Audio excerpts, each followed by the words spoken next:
Hello বন্ধুরা, তো আজকে আমি গেছিলাম একটা উপনয়নের কাজে। আর সকাল থেকেই খুব জোরে বৃষ্টি আরম্ভ হয়ে গেছিলো, তো সেহেতু বাসে যাওয়া তো পসিবল ছিল না। তাই আমরা একটা উবার করে নিয়েছিলাম। আর উবার করে আমরা সোজা আজকে চলে যাচ্ছি আমাদের লোকেশানে। আর আজকে আমাদের যে লোকেশানটা ছিল সেটা ছিল গল্ফ গ্রিনে, উদয় সদনে।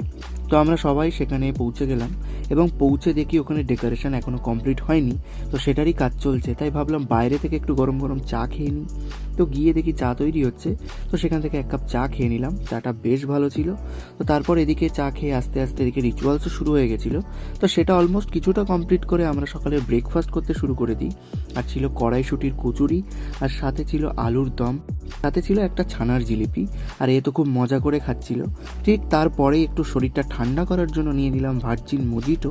আর তারপরেই আমাদের আজকে চিফ গেস্ট আমাদের অজয় চক্রবর্তী স্যার চলে আসলেন। উনি আজকের আচার্য ছিলেন। তো অলমোস্ট এখানেও আমাদের সমস্ত রিচুয়াল শেষ হয়ে গেছিলো, তার সব কমপ্লিট ছিল। তো আমরা লাঞ্চ নিয়ে নিলাম।